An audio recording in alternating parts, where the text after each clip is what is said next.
Buenas tardes. En nombre del Museo de la Mujer y de su fundadora y directora, la doctora Patricia Galeana, les damos la más cordial bienvenida a este centro de difusión de una nueva cultura de igualdad sustantiva entre todas las personas, independientemente de su sexo o cualquier otra condición. Cuando las condiciones sanitarias nos lo permitan, les invitamos a visitarnos en República de Bolivia, número 17, Colonia Centro. Nuestra página, pueden contactarnos a través de nuestras redes sociales en Facebook, Museo de la Mujer, Twitter, @Museo de la Mujer, y de nuestra página http://museodelamujer.org.mx. Sin mayor preámbulo, presentamos la actividad de hoy. Se trata de la conferencia que nos va a presentar la doctora Marta Elba Rocha Islas. Esta conferencia se llama Una mujer singular, Julia Nava de Ruiz Sánchez, profesora, revolucionaria, feminista. Damos algunas notas curriculares de la doctora Rocha. Es doctora en Historia por la UNAM, investigadora en la Dirección de Estudios Históricos del INAH desde 1976 a la fecha. Ha trabajado en distintos proyectos: historia oral, en temáticas de la Revolución, el cine mexicano, educación e historia de la medicina y los sismos de 1985. Desde los años 90 trabaja sobre historia de las mujeres en el México contemporáneo. Sus investigaciones se centran en procesos de la primera mitad del siglo XX, particularmente en el periodo de la Revolución Mexicana y la posrevolución. También ha incursionado en la investigación de los comportamientos sociales femeninos desde la imagen y discurso que promueven periódicos y revistas femeninas. Es autora de numerosos artículos, ensayos y coautora en diversas publicaciones.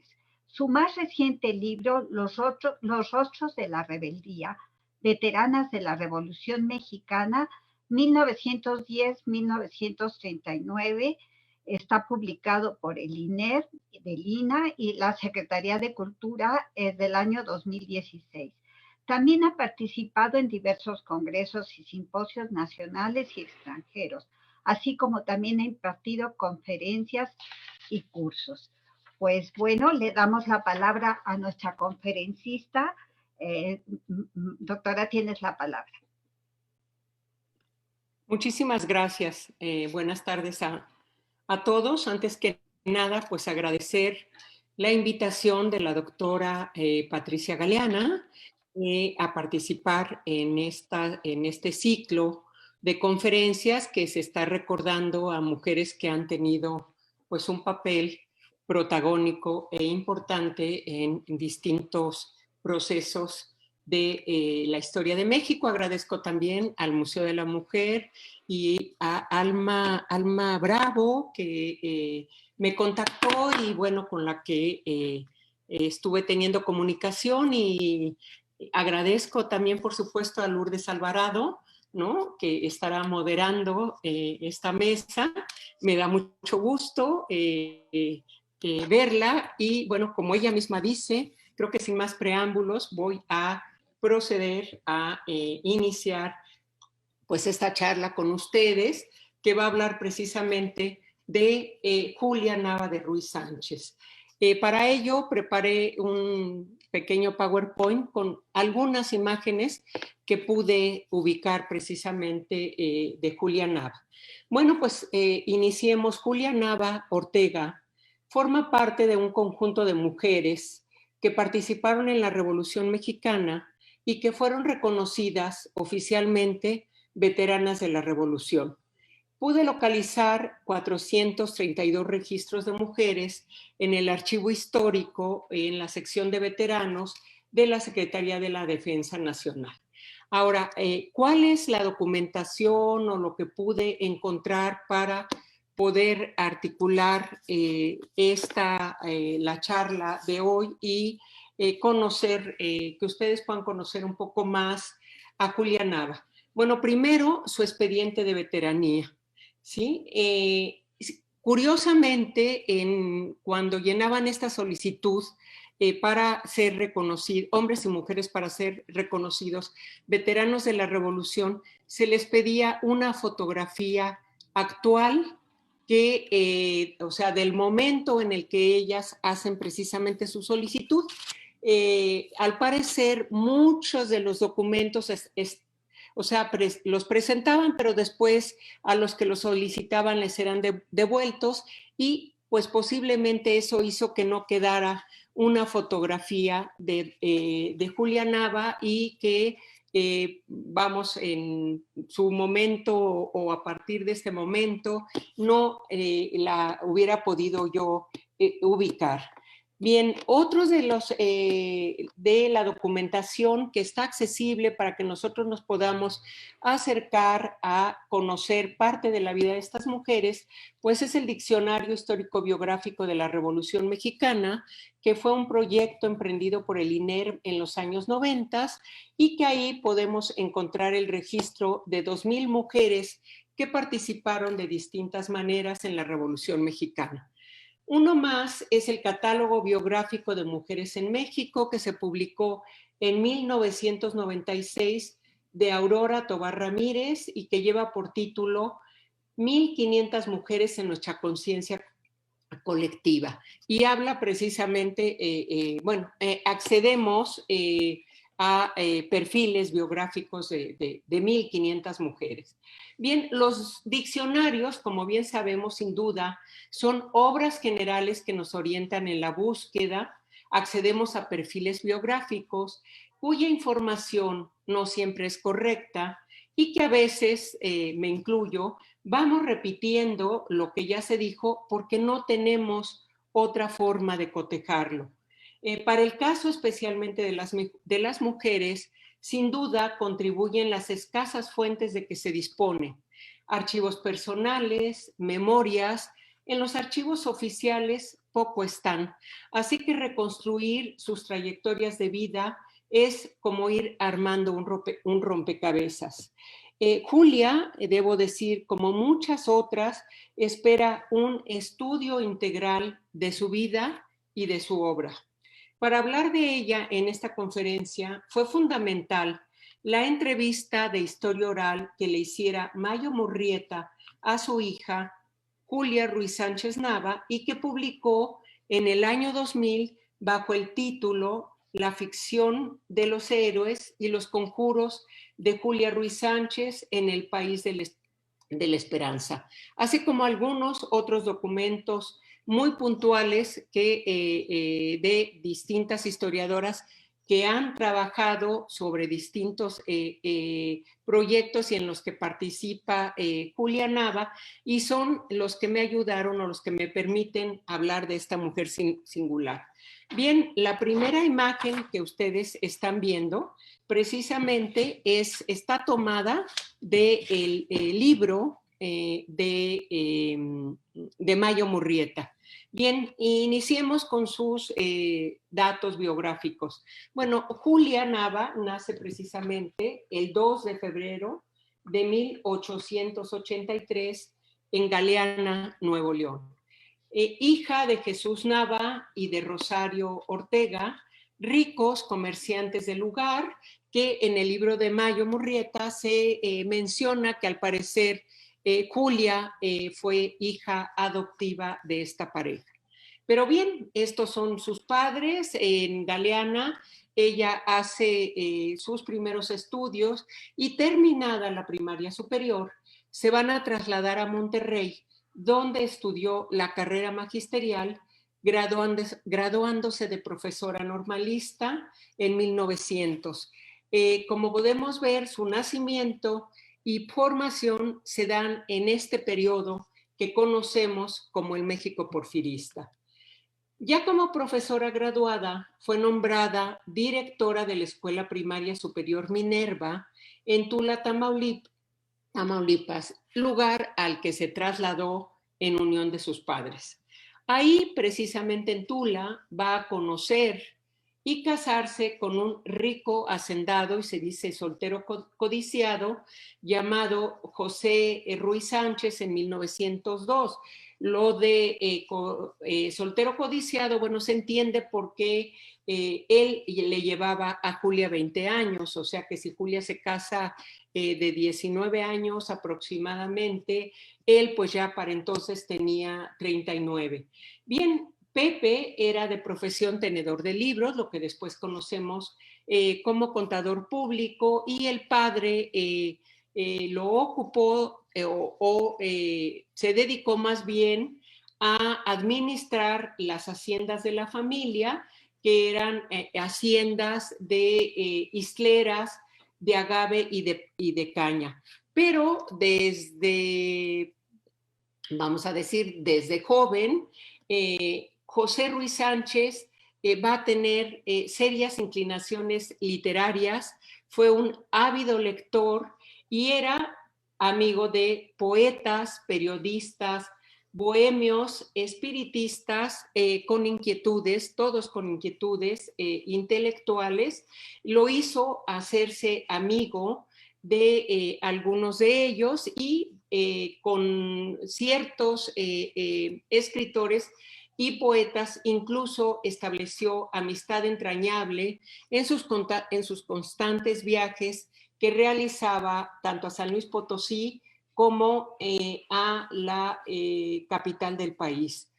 Al año siguiente, la siguiente foto, en 1903, el 20 de enero, nació su primera hija, Julia, y su amigo, el poeta potosino Manuel José Otón, así como su cuñada, bueno, su esposa Pepa y su cuñada Lolita, se trasladaron a Tula para conocerla. Y aquí precisamente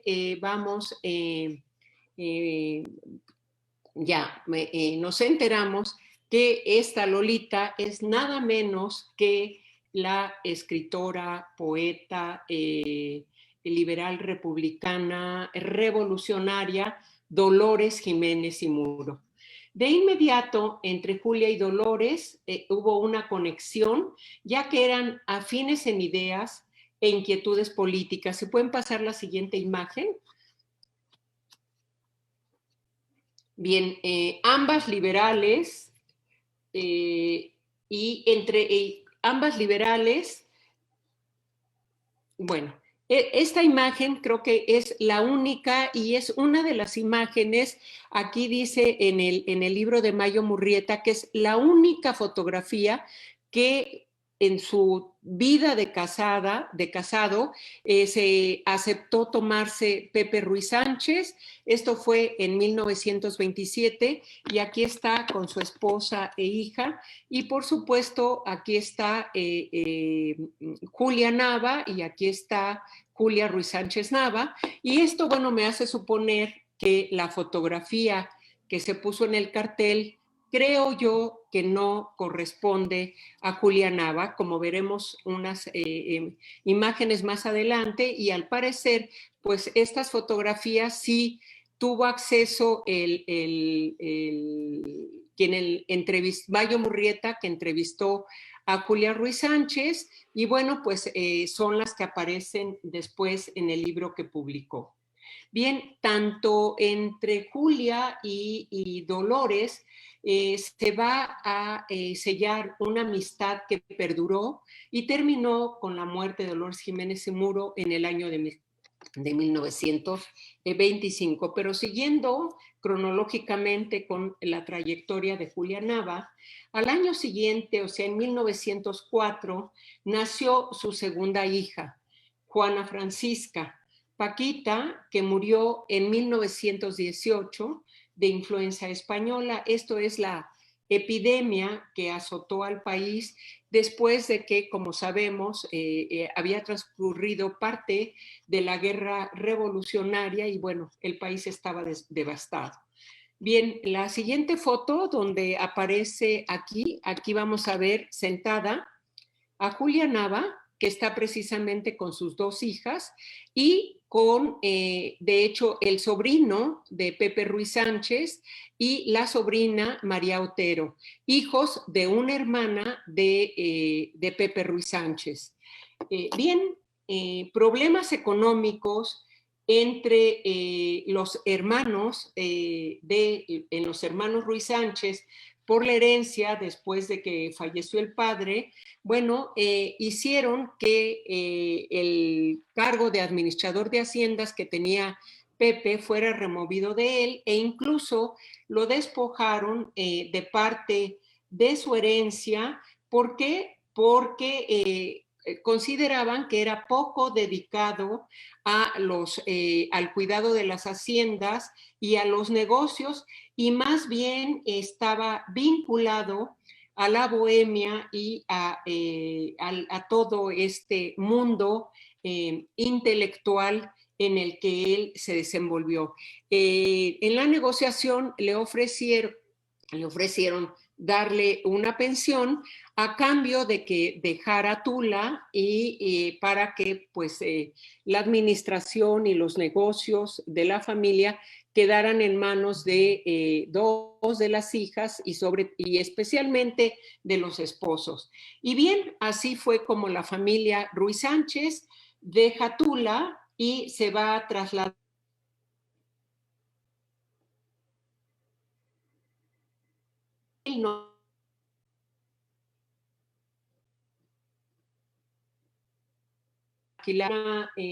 una casa en Tacubaya, y fue este momento que Julia va a conocer al grupo de poetas modernistas, amigos de su esposo.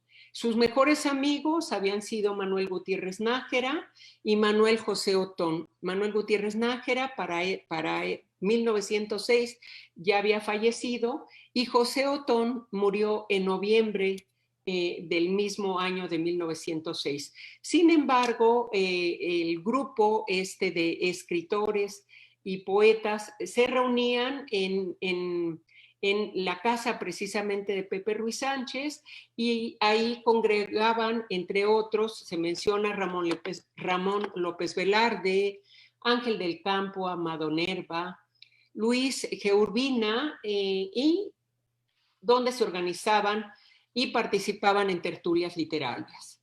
Pero, como bien sabemos, la primera década del siglo XX es cuando ya se conoce como la etapa precursora de la Revolución Mexicana, y estas tertulias literarias muy pronto se fueron transformando en reuniones políticas donde se comentaban y debatían los problemas del país. Ya se hablaba del empobrecimiento de campesinos, obreros y clases medias, y este gobierno promisorio de Porfirio Díaz, que había iniciado prometiendo la modernidad del país, el crecimiento económico, el progreso y una era de paz, pues realmente había beneficiado solamente a un pequeño grupo de la burguesía nacional extranjera, porque, insisto, hasta las clases medias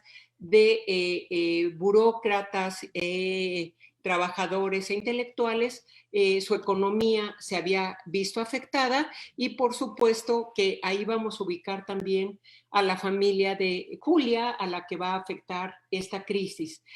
Al parecer, junto con en el momento que llegaron a México y que vivían en Tacubaya, había comprado un pequeño hotel en Peralvillo. Sin embargo, este hotel, pues dado la situación económica y los brotes rebeldes y la situación de inestabilidad que se vive en esta primera década del siglo XX, hizo que quebrara y que quebrara el hotel, y los recursos empezaron a escasear en la familia.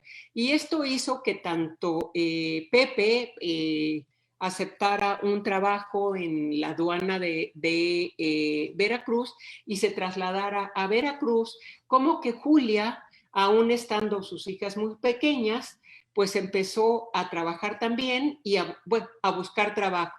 Y ella va a ser ayudada por uno de sus profesores de la Normal de Monterrey, el profesor Miguel F. Martínez, que ahora era director de instrucción primaria en México.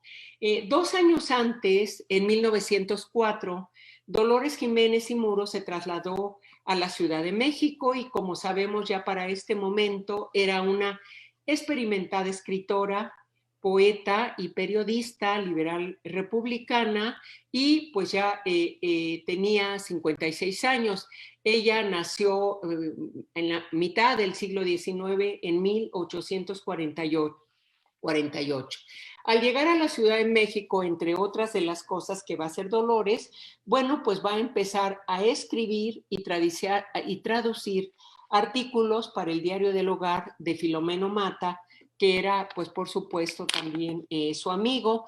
Esto hace que la llegada de Julia y después la situación económica que vivió en la familia para 1908, hace que la invite a escribir, y ahí en el Diario del Hogar, y ahí es donde Julia se va a iniciar en el periodismo. No solo escribió en el Diario del Hogar, que creo que es una tarea que está pendiente por hacerse, y rastrear los artículos de Julia en el Diario del Hogar, sino también escribió en la revista La Mujer Mexicana. Ahí, por ejemplo, pude ubicar 2 artículos.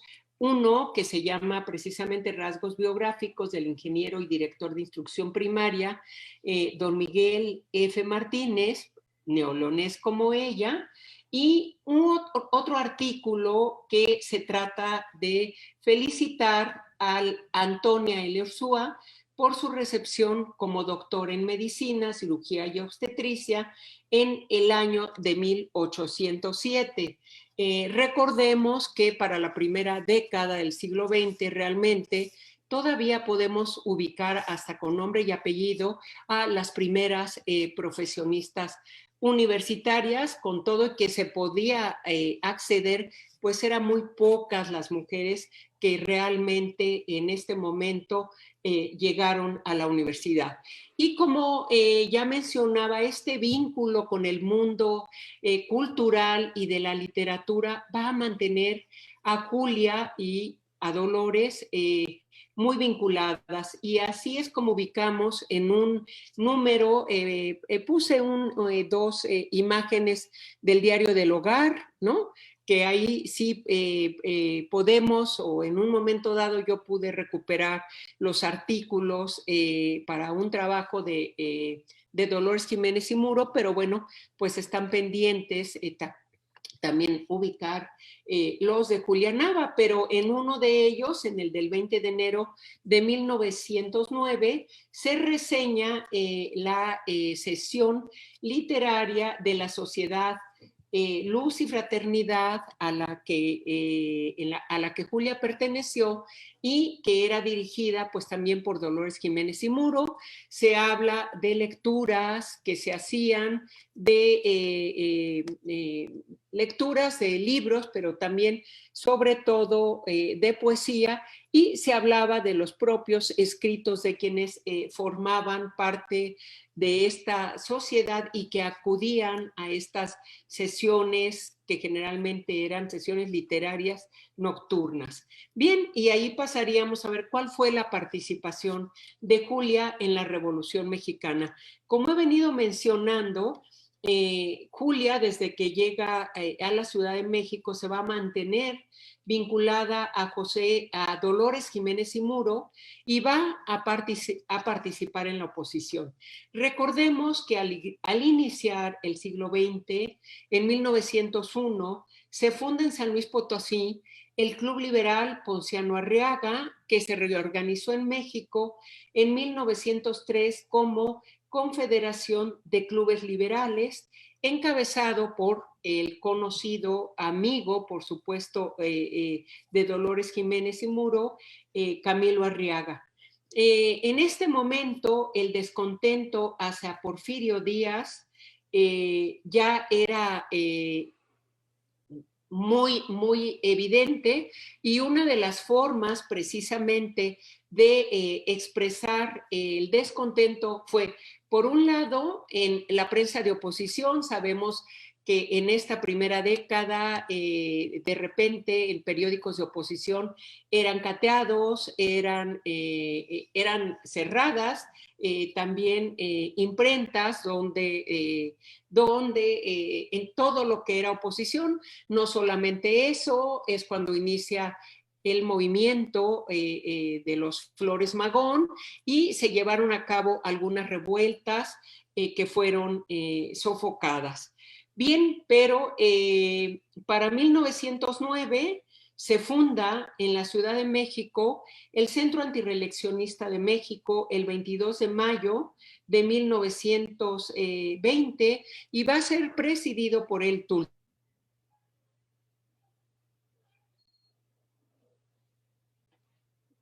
antirreeleccionistas en todo el país. Se apostaba por la vía electoral para buscar un cambio. O sea, estaban próximas las elecciones, eran las de 1910 y bueno, dadas las declaraciones del propio Díaz de que el país ya estaba preparado para la democracia, por supuesto que esto alentó a que se empezaran a formar estos clubes. Se habla de alrededor de 160 clubes antirreeleccionistas que se formaron y, por supuesto, también clubes femeniles.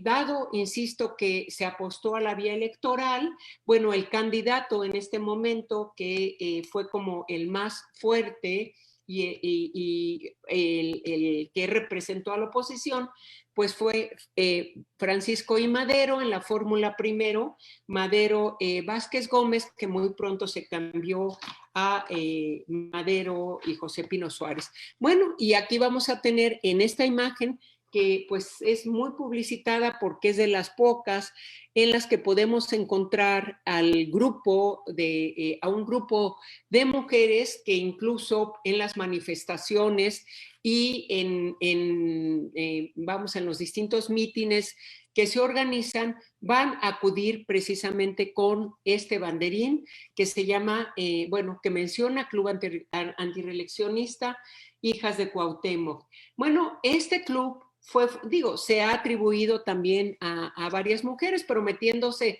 mucho más a investigar y cuestiones ubicadas dentro de la prensa y por los mismos expedientes de las mujeres. Sabemos que fue formado por Dolores Jiménez y Muro como presidenta, Elodia Arciniega como secretaria, y de las otras dos titulares, por supuesto que fue Julia Nava de Ruiz Sánchez y Herminia Garza. Muy pocos clubes de mujeres encontramos, sobre todo en esta primera etapa la maderista. Van a proliferar, por supuesto, en la siguiente etapa, pero ¿cuál era el trabajo o la labor de las mujeres en estos clubes? Bueno, pues hacer proselitismo entre la población para que acudiera a votar, porque como mencionaba, en las urnas se esperaba el cambio. Sin embargo, luego del fraude electoral de junio de 1910, la oposición fue más abierta y pues ya la vía de las armas fue la que se planteó como la única opción, y todo lo que conocemos de esta primera etapa maderista de la Revolución Mexicana. La labor de información y convencimiento mediante conferencias se complementó con, aquí tenemos a Dolores Jiménez y Muro y a Elodia Arce Arciniega, que esta es una fotografía que sí está en su archivo de veteranía y que vamos a ver más adelante, que ella sí pudo incluir en su expediente pues una serie de proclamas y protestas que surgen de su pluma para hacer propaganda y la distribución que se hacía, por supuesto, entre la población civil. Bien, el club lanzó una protesta contra las elecciones de 1910, se distribuyó el Plan de San Luis y se hicieron comunicados. Y bueno, en este momento debo decir, tanto en esta primera etapa, la maderista como la constitucionalista, que debemos de tener presente que la revolución se dio en dos frentes. tanto el militar de la guerra como el civil de la propaganda para la realización de múltiples tareas. Y uno de los gremios que participó fundamentalmente y que fue muy importante dentro de esta, como civiles en la propaganda, pues sin duda fue el de los profesores y profesoras que contaban pues con una realmente sólida preparación y pudieron hacer todo este trabajo de proselitismo y convencimiento. Bien, muy pronto, bueno, una vez sabemos que el 20 de noviembre era la fecha para que iniciara la Revolución Armada, ¿sí? Y al año siguiente, en mayo de 1911, va a renunciar Porfirio Díaz y Francisco I. Madero va a tomar posesión el 6 de noviembre de 1911, pues digamos que de este México contemporáneo, pues uno de los primeros presidentes elegido democráticamente y a través de la vía electoral en las urnas. Pero pues muy pronto el gobierno de Madero generó descontento y críticas, pues también por mucho de lo que ya sabemos, ¿no? Porque sobre todo los cambios sociales, o sea, toda esta gente que se había incorporado hombres y mujeres a la revolución, no veían que se estuvieran dando los cambios, y estos caudillos populares que habían llevado o que participaron en esta primera etapa y que digamos que llevaron al triunfo revolucionario, pues muy pronto se van a levantar en armas. El primero pues fue Emiliano Zapata en el mismo noviembre de 1911, con la proclamación del Plan de Ayala, el orosquismo en el norte, Félix Díaz en Veracruz, Cándido Navarro en Guanajuato, y pues la usurpación de Victoriano Huerta y los asesinatos de Madero y Pino Suárez en febrero de 1913 van a dar lugar a esta segunda etapa de lucha armada que se conoce como la constitucionalista, encabezada por Venustiano Carranza, con el Plan de Guadalupe, proclamado en marzo de 1913, en el cual se hacía un llamado a la población a tomar nuevamente las armas y combatir a Victoriano Huerta. Esta etapa, que va de febrero de 1913 a 1914, bueno, pues los va a unir a todos los caudillos un objetivo común. Tanto Dolores Jiménez y Muro como Julia Nava y otras mujeres maderistas se van a unir al zapatismo y no se van a ir como lo hizo un grupo importante, sobre todo de este registro que yo revisé, que se unieron al constitucionalismo. Bien, pero en este momento mencionaba yo que el objetivo común de todos estos grupos pues era derrotar al huertismo. Bien, Julia y Dolores van a participar como propagandistas en el Ejército Libertador del Sur. Esta última, o sea, Dolores, fue correo y agente confidencial de Zapata. El hecho de que fuera una mujer soltera, que fuera una mujer libre, tal vez ayudó a que verdaderamente tuviera como que mucha más libertad para ir y venir. Y bueno, pues ella efectivamente hizo viajes constantes entre Morelos y la Ciudad de México, pero cuando regresaba a la Ciudad de México, por supuesto que siempre llegaba a casa de Julia. Sabemos que además de toda esta propaganda y proselitismo que hicieron las mujeres dentro de estos clubes, pues también llevaron a cabo tareas de guerra, correos, espías, transporte de armas y parque, agentes confidenciales y por supuesto por la distribución de toda esta propaganda que muchas veces era generada por ellas, la imprimían y la distribuían entre la población civil. Bueno, para transportar armas, ahí sí tenemos un relato de Julita para poder distinguir a Julia Nava. Bueno, a la hija generalmente le llamaban Julita. Y cito, dice, las mujeres echaban en sus canastos una tanda de parque y encima unas gorditas de cilantro. Las Ruiz Sánchez hicieron varias entregas. O sea que aquí habla de que Julia y seguramente ayudaba a llevar a su hija, que en este momento contaba, o sea que era la mayor, con solo 12 añitos. ¿Sí? Bueno, esta tarea de propaganda que les decía yo y de distribuir todas estas circulares, manifiestos, planes y programas, iba acompañada de la que salió de la pluma de las propias mujeres. O sea, estas mujeres también escribieron. Y la siguiente, vamos a ver unas proclamas, la siguiente imagen, escritas, aquí está por Adela Arciniega. Sin embargo, pues por supuesto que también de la pluma de Dolores salió un manifiesto de protesta contra Victoriano Huerta, que me imagino comentaba pues también con Julia. O sea, otra de las cosas importantes a tener cuando estudiamos la participación política de las mujeres es la importancia que tuvieron las redes familiares y sociales.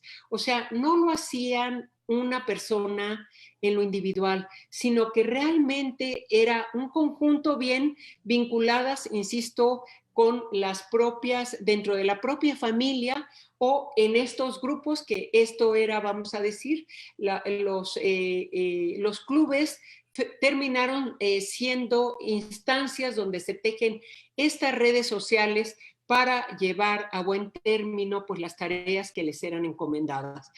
Pues bueno, se habla también y se describe en el siguiente, que es en uno de sus comprobantes de participación. Bueno, aquí simplemente esta foto es para decir que mínimamente, pero también por supuesto que pude ubicar a mujeres que tomaron las armas en los distintos ejércitos y que participaron como soldados y que tuvieron incluso también grados por grados militares.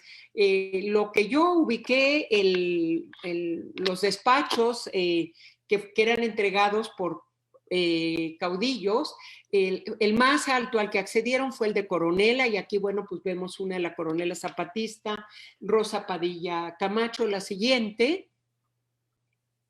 Bueno, aquí se menciona que este manifiesto que escribieron y que intentaron imprimir Julia y Dolores Jiménez y Muro, y no encontrando precisamente imprenta que lo hiciera, bueno, pues un impresor, un señor Gárate, se menciona aquí en este certificado de participación, pero en el libro de Mayo Murrieta aparece que era un amigo personal de Lolita y que se llamaba Carlos de Gante.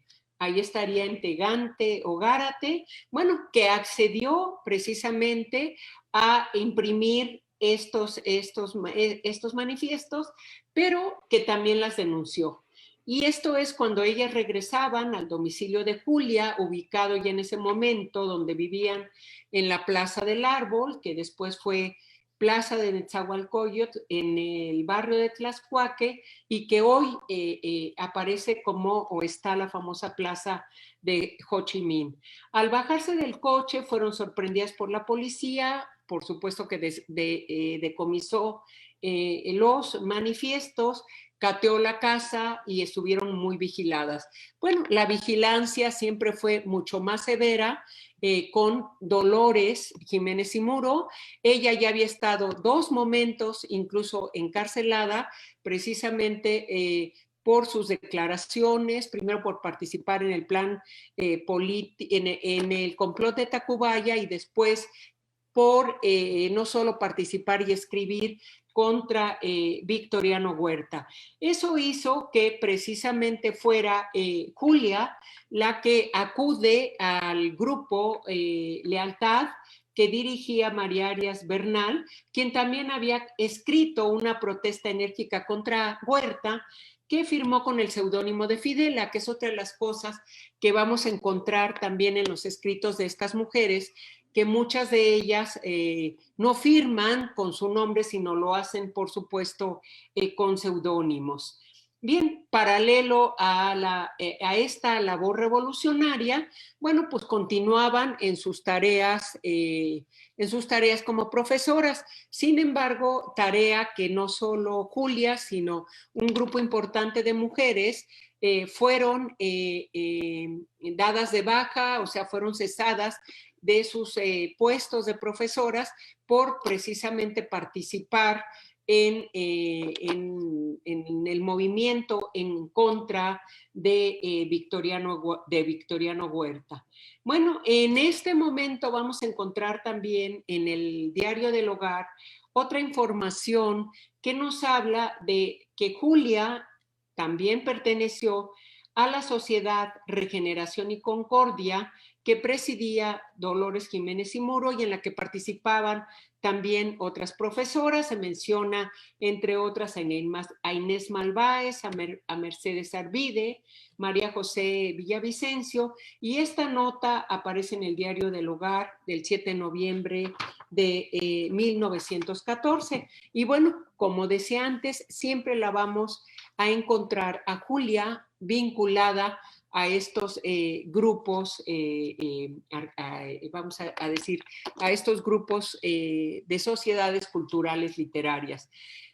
Bueno, entre 1915 y 1920 se desarrolló, ahora sí, un movimiento feminista que se conoció como feminismo constitucionalista, y sabemos que la feminista más sobresaliente fue Ermila Galindo, y por supuesto que ha sido tanto este periodo como ella misma objeto de pues, conferencias que también darían para muchísimo tiempo, así es que pues no me voy a detener en ello. Simplemente quiero decir que Julia Nava no se vinculó al carrancismo en este periodo de 15-20, como tampoco lo hicieron otras revolucionarias muy importantes como Cuca García, Florinda Lazos, Paulina Maravera y por supuesto pues la propia Dolores Jiménez y Muro. Bien, el 10 de agosto de 1919 se funda el Consejo Nacional de Mujeres, que fue presidido por Juana Belén Gutiérrez de Mendoza, que sabemos fue de muy corta vida debido a los desacuerdos de sus integrantes, y que la plática de la semana pasada, que fue precisamente sobre Juana Belén, pues se habló ampliamente de ello. Pero sí fue al año siguiente, la siguiente foto, antes, si mal no recuerdo, debería de estar, pero bueno, puede ser que no, está bien esta imagen. En octubre de 1920, este Consejo Nacional de Mujeres se transforma en el Consejo Feminista Mexicano y fue presidido por la profesora Elena Torres. Aquí vamos a ver una foto de ella de más joven, porque ella sí participó, aun cuando había sido una militante de izquierda e integrante del Partido Comunista, sí participó con Ermila Galindo, asistió a los congresos feministas y después tuvo una participación muy importante en Yucatán, con toda, vamos a decir, con todo este trabajo que llevó a cabo Salvador Alvarado. Esta segunda foto, esta también es de su expediente de veteranía.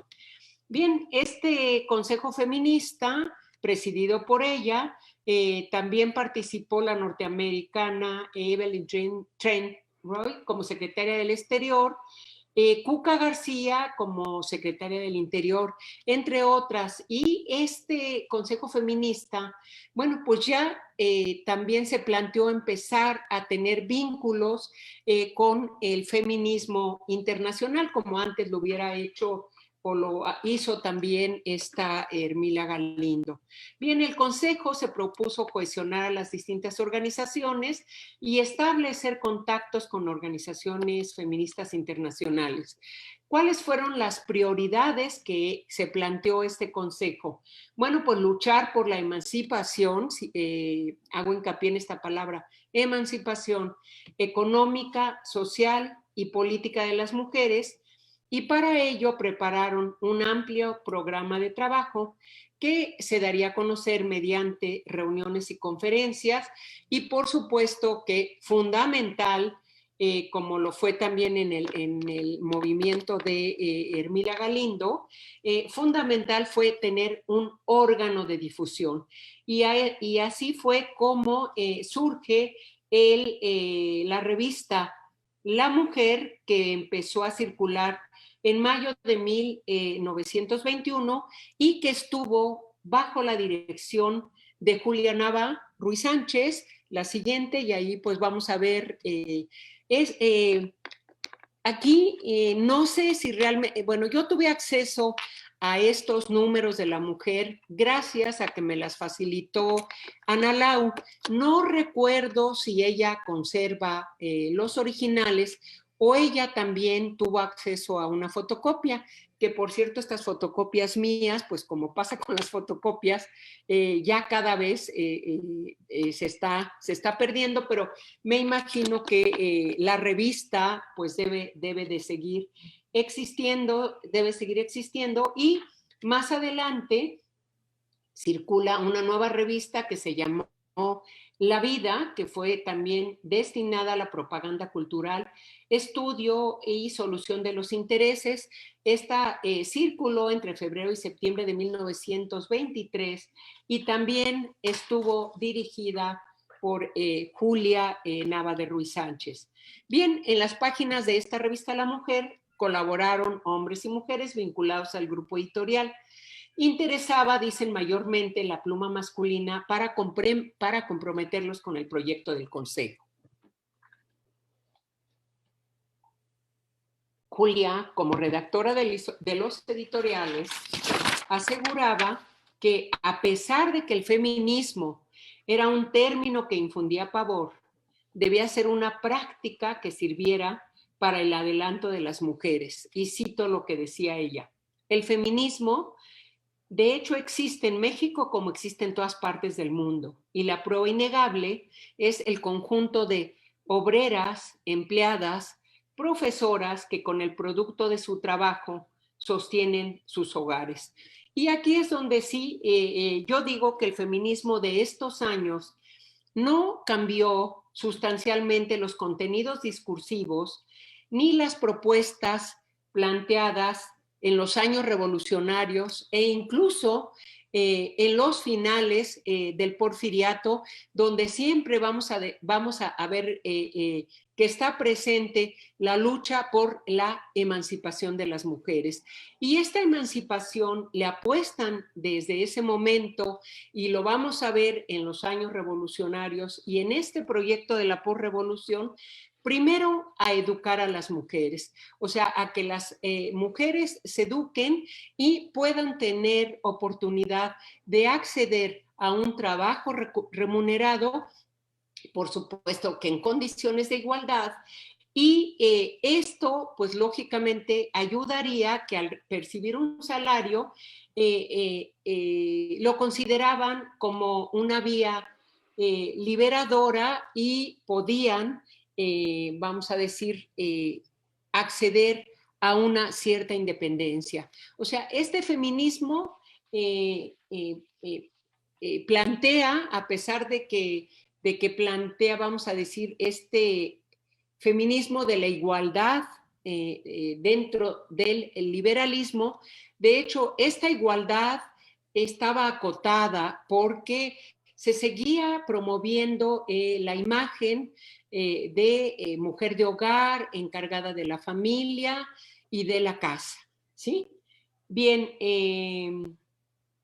y como esta era, vamos a decir, la preocupación central del feminismo promovido por el Consejo Feminista, pues pensaron que también de manera práctica había que hacer algo. Y de manera práctica, pues bueno, en la medida en que había que educarlas y prepararlas para el trabajo, se fundó una academia comercial, la Escuela Elemental León Tolstoy en Iztacalco y un taller de costura. ¿Sí? Incluso para este taller de costura, que lo vamos a ver citado en el discurso de inauguración, en la siguiente imagen que puse en esta revista de la mujer. Bien, en este discurso se agradece primero tanto a Adolfo de la Huerta como al general José Domingo Ramírez Garrido por haber donado las máquinas de coser. Bien, Julia concluye en uno de los editoriales, dice que por ahora lo que menos les preocupa es la concesión que se nos hará más tarde del voto. Lo único que deseamos es que la mujer se dignifique. Y ahí está nuevamente planteado este concepto del feminismo, de la dignificación que les he estado mencionando, e incluso en los escritos de Julia Nava, al parecer incluso plantea, por ejemplo, la necesidad del voto, pero no tanto el voto universal, sino como lo había hecho Hermila Galindo, el voto restrictivo. Esto es que participaran y que podían votar y opinar las mujeres que estuvieran preparadas, ¿sí? Bien, iniciaron en este momento los contactos con el feminismo internacional. Siempre vamos a ver a partir de 1921 que corre de manera paralela el proyecto de la posrevolución, ¿sí? Que apuesta, por supuesto, yo vendí a tu clase. Que apuesta a la educación, o sea, y de ahí el proyecto educativo tan importante que se va a desarrollar con José Vasconcelos como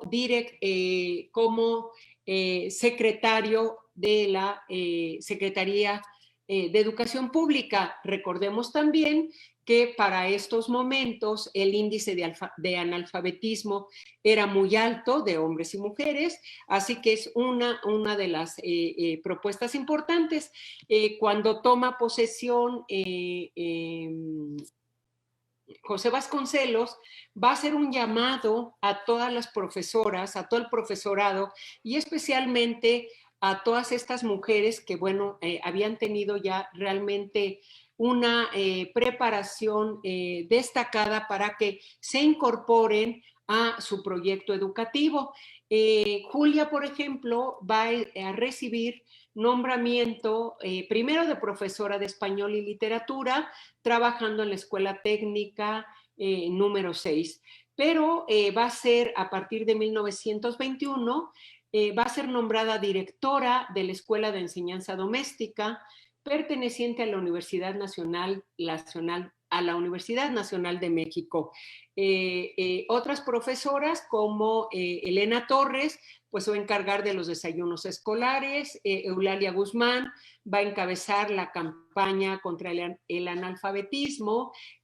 Esperanza Velázquez Bringas va a encabezar precisamente todo el proyecto de bibliotecas e incluso de bibliotecas ambulantes. Así es que todas estas mujeres las vamos a ver incorporadas también a este proyecto educativo. Bien, la alternativa para las mujeres de las clases populares de continuar estudios, una vez que concluían la primaria superior, pues seguían siendo, además de la carrera magisterial, las escuelas técnicas o vocacionales, donde se les capacitaba para desempeñar un trabajo remunerado. La finalidad de estas escuelas domésticas era lograr que las estudiantes adquirieran los conocimientos necesarios para administrar mejor el hogar, con lo que se pretendía consolidar la feminización del espacio privado.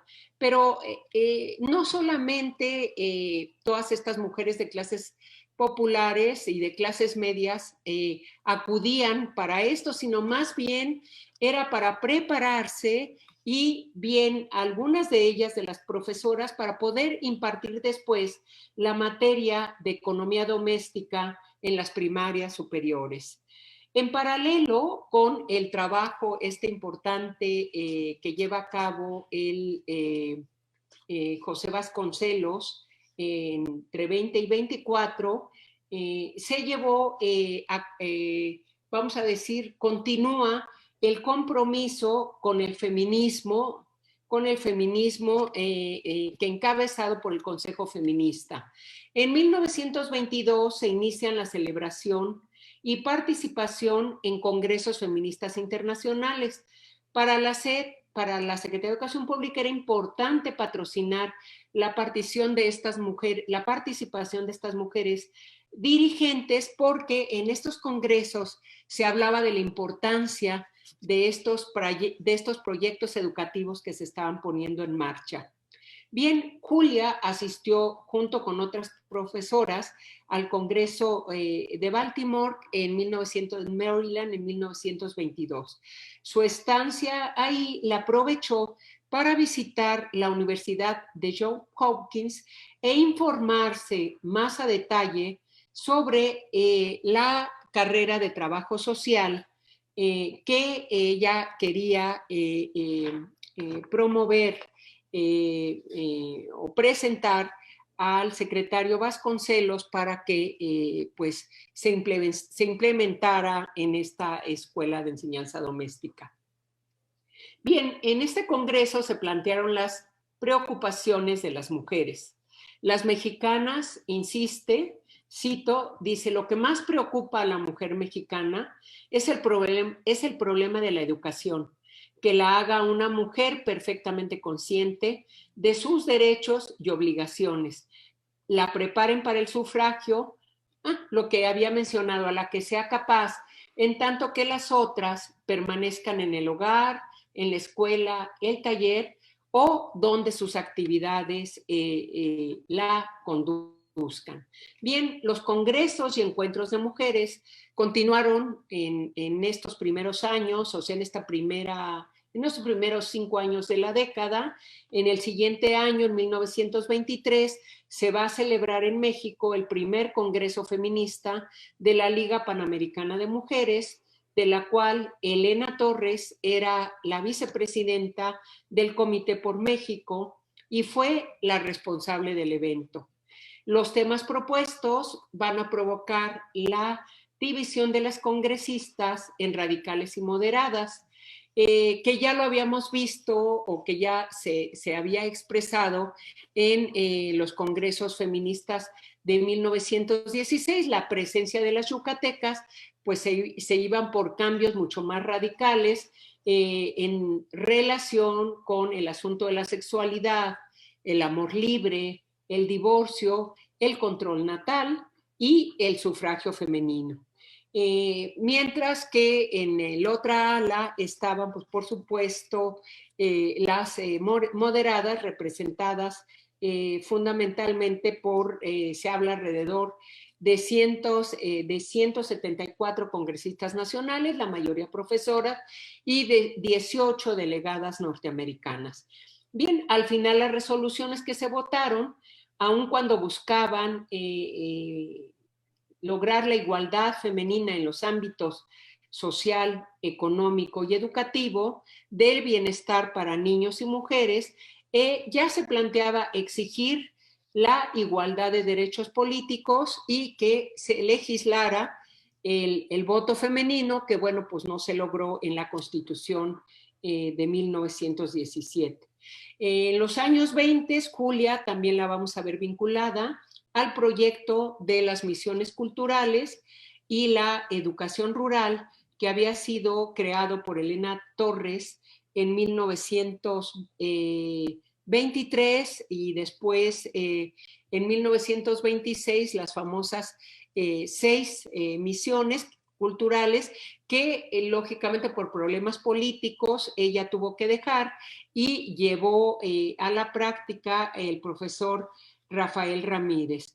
Para estos momentos, la hija de Julia, o sea, Julita, ya era una profesora y profesora normalista y participó de lleno en las misiones culturales y estuvo viajando durante 6 años. Al año siguiente, en 1927, no recuerdo si tengo alguna otra imagen, en 1927, bueno, no, sí, está bien. En 27 murió el esposo de Julia de una afección cardíaca, y en 1929 a todo este grupo de mujeres que participaron en el proyecto educativo, pues las vamos a ver muy activas en el movimiento vasconcelista, que pues buscaba llevar a José Vasconcelos a la presidencia del país. Ahí participaron todo este grupo de maestras que eran conocidas como la Palomilla, profesoras, escritoras, vinculadas a la cultura y al mundo intelectual y artístico. Elena Torres, Antonieta Rivas Mercado, que era amiga de Julita la hija, Elena Landázuri, Elvira Vargas, Eulalia Guzmán, entre otras. En la siguiente década, ya en los años 30, Julia va a ser integrante del Ateneo Mexicano de Mujeres, que fue fundado en 1934 y presidido por Amalia Castillo Ledón, que estuvo dedicado a cuestiones más bien culturales y sociales. O sea, a Julia ya no la vemos participando en todo este grupo que se incorporó después al Frente Único Pro Derechos de la Mujer y que fueron pues muy activas en una serie de demandas y vinculadas, pues muy vinculadas al cardenismo, ¿no? Al presidente, bueno, después a Lázaro Cárdenas. Bien, las reuniones del Ateneo, pues se impartían conferencias, presentaciones de libros escritos por mujeres, se hacían recitales de poesía y de teatro. La finalidad era ser un espacio de interrelación cultural de las mujeres con el fin de cultivar el espíritu y el mejoramiento intelectual de sus agremiados. Aquí vamos a ver en esta fotografía, sentada aquí, esta es Julia Nava de Ruiz Sánchez, y aquí vamos a ver a su hija Julita, Julia Ruiz Sánchez Nava, que la vamos a ver también muy vinculada al mundo de la cultura, pertenece al grupo de los contemporáneos con Javier Villaurrutia, pertenece al grupo de teatro, y bueno, eso hace que Julia Nava pues esté también ahí presente y participando. Sí, o sea, en 1934 finalmente fue directora de la escuela, o sea, Julia Nava fue directora de la Escuela de Trabajo Social, carrera que fundó, y junto con la otra carrera que ella propuso, que fue la de auxiliar de enfermería. Esta escuela de trabajo social ya va a pasar a depender de la SEP y se estableció en lo que fue la Escuela Técnica número 6, que estaba ubicada en la calle de Aztecas número 1. Durante la última parte de su vida, que fueron las décadas de 40-60, la vamos a ver a Julia pues muy vinculada a su hija Julita y al mundo del teatro que interesaba especialmente a su hija. Julita, que estamos aquí, que la vemos aquí en esta imagen, se va a casar con Miguel Sabido, un indígena maya que conoció en su trabajo como misionera cuando ella estuvo en Yucatán, el 5 de mayo de 1935. Ella y Miguel Sabido tuvieron 3 hijos, incluso vienen los nombres: Mucuy, que nació en 36, Miguel, que fue el director de teatro e importante dramaturgo, que vamos a haber, pues bueno, participando, ¿no? A partir de los años 50. Para este momento, ya la familia, o sea, Julia con su hija, ya vivían en la colonia Roma. Y bueno, pues ya para finalizar, el último dato de su muerte lo tengo en 1964 y pues lo registran algunos autoras, entre ellas pues lo ubiqué en Aurora Tobar. Sin embargo, esta última parte, bueno, ni cuento, vamos a decir, ni como en otros casos que sí he podido, ubicamos realmente como que mucho más documentación sobre mujeres, pues no lo he podido ubicar, y por eso pienso que Julia, como muchas otras de estas mujeres revolucionarias, espera un estudio integral de su vida y su obra, pues es una tarea que está pendiente y aún por hacerse.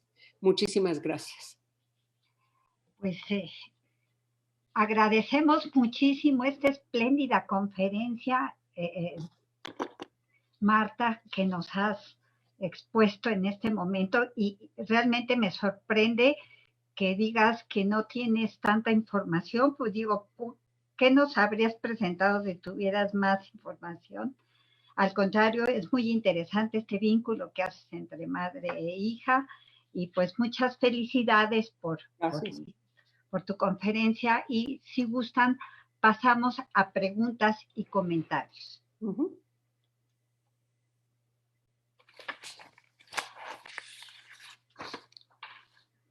A ver, permítanme que me van a mandar las preguntas.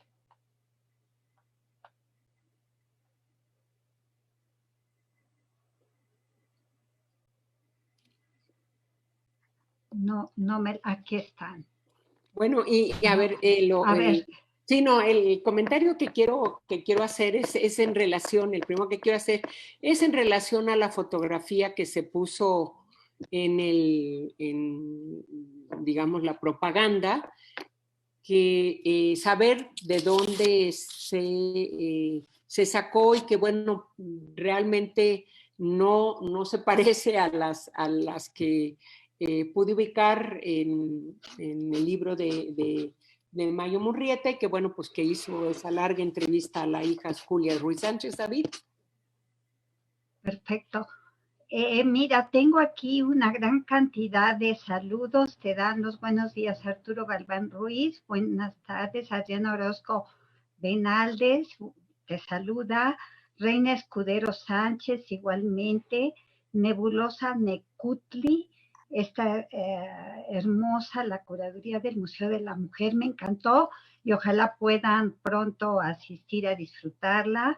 Oneida R. Donis, te saluda. Adriana Espinosa, alumnos de la Universidad Liceo Pedro de Gante de Texcoco, de la carrera de Pedagogía, dicen que están presentes y te agradecen la conferencia. Nayeli Alcántara Sánchez, profesora feminista también. Un fan destacado, Sonia Félix Cherit, bueno, sería una fan destacada, te dice que te está viendo y te manda un aplauso, dice que es un programa extraordinario. Claudia Araujo, excelente. Eva Leticia Brito, Guillermo Vega, permíteme que se me movió. Me dicen que Paz Arellanes, oigo la historia y parece que no han pasado décadas de eso. El feminismo excluyente no es el feminismo, y de hecho fortalece la estructura patriarcal en donde hay concesiones solo para las mujeres ricas, blancas y privilegiadas. Pues creo que ya Guillermo Vega Zaragoza, Rosa Isabel Delgado Santillán te mandan saludos. Rosa Delgado, ya te lo dije. Saludos de Perú. No sé si se refiere a Rosa Delgado Santillán o Ana Luisa Malo Álvarez. Ana Luisa Malo Álvarez, felicidades por realizar este tipo de conferencias. Lina Velázquez y Martínez, excelente investigación, gracias. Lina Velázquez dice, hola, la sigo desde Suecia. Noche por acá, excelente trabajo. Doctora, no tengo preguntas, solo saludos. Supongo que es la persona anterior, Lina Velázquez Martínez. Paz Arellanes, oigo la historia, bueno, ya te la dije, bueno, hasta donde observo son hasta ahorita los mayores, los saludos. Abril Carrasco, gran conferencia, muchas gracias. Qué barbaridad, todo el mundo está admirado de tu conferencia. Leticia Brito, felicidades por la conferencia. ¿Qué publicaciones recomienda la conferencista sobre esta maravillosa mujer? Creo que es la única pregunta, las demás son palabras de felicitación para tu conferencia y para ti, por supuesto. Entonces, no sé si gustas decirle a Leticia Brito algo sobre la historiografía sobre esta Julia Nava. Sí, claro que sí, como mencionaba, realmente pues es necesario todavía continuar un trabajo de rastreo, de ponerse sobre el personaje, de ponerse de acuerdo, ubicar a la familia, a los descendientes, y posiblemente eso nos permita, vamos a decir, tener como que mucho más acceso a todos sus escritos, ¿sí? El libro, que creo que es la entrevista de historia oral que hace este sociólogo, que se llama Mayo Murrieta, y como mencionaba, que se llama La ficción de los héroes y los conjuros de Julia Ruiz Sánchez en el País de la Esperanza. Sin embargo, vamos, como es, quiero entender que es como la larga entrevista que le hizo y editada, pues en momento, por supuesto, que se confunden fechas, se confunden personajes que participaron en una actividad o en un movimiento y no en otra, pero bueno, creo que sí es una manera de llegar a conocer un poco más sobre ella. No conozco que ella haya dejado realmente pues algún diario o que haya surgido de su pluma. Correspondencia, pero, por ejemplo. Pues creo. Pues no. Claro, con todo y todo les digo que es todavía una historia por hacerse. Me llama, y digo, lo menciono, quiero mencionar la atención de mencionar la biografía de Cuca García, otro de los Refugio García, todos los personajes que yo también empecé a rastrear en la medida en que ella fue reconocida veterana y estuvo participando ampliamente en la revolución, y bueno, que la siguió, y está publicado el libro de Verónica Okion, y que pues tiene 460 o algo así de páginas, o sea que se ve que pudo encontrar una documentación importantísima. Yo esto que lo mencionaba es que todos estos personajes vas encontrando, vamos a decir, pequeñas informaciones, ¿no? Por ejemplo, en algún momento sí hice un trabajo sobre la revista La Mujer y quienes escriben, los editoriales de Julia Nava, y ahí es donde, bueno, puede uno ir siguiendo el pensamiento de estos personajes. Sin embargo, como yo vamos, me incliné a esta investigación de muchísimos años, que fue hacer una biografía colectiva, o intentar hacer una biografía colectiva sobre los 432 expedientes de mujeres que encontré, y bueno, que simplemente con que se mencionaba el nombre ya para mí era importante, y me metía un poquito a buscar más, y algunas, por supuesto, pues logré incluso descubrir archivos de ellas, y me permitieron articularlas de otras maneras. Sin embargo, por eso menciono que con todo y todo todavía Julia Nava, ¿no? Es una asignatura pendiente para pues hacer mínimamente realmente un ensayo biográfico y no quedarnos nada más en la parte de los perfiles, ¿no? Que encontramos en, pues en los diccionarios o libros biográficos que las están recuperando. ¿Sí? Muchas gracias, Marta. Hasta aquí creo que ya no hay más preguntas ni comentarios. No sé si todavía hay algún interés de alguien. Tenemos tiempo, pero pues... Doctora ¿sí? Laura Mena González nos ¿sí? pregunta si hay alguna mujer de su familia que participó en el movimiento feminista. A mí, sí. No, pues no. No, no, ni hay antecedentes, incluso creo que de historiadores en mi familia. Maestras sí, muchas, prácticamente todas, incluso yo de primera profesión, soy maestra y ya luego, bueno, ingresé a la universidad y ya hice la carrera de historia, pero no.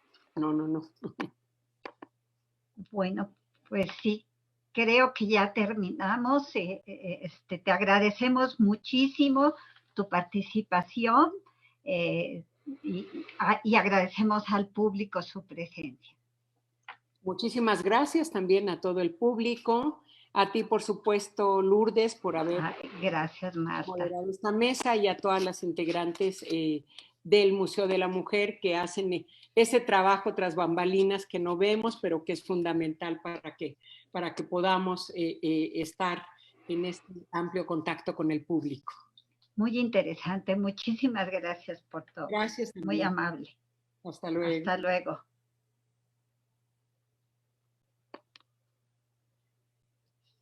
Supongo que nos quita.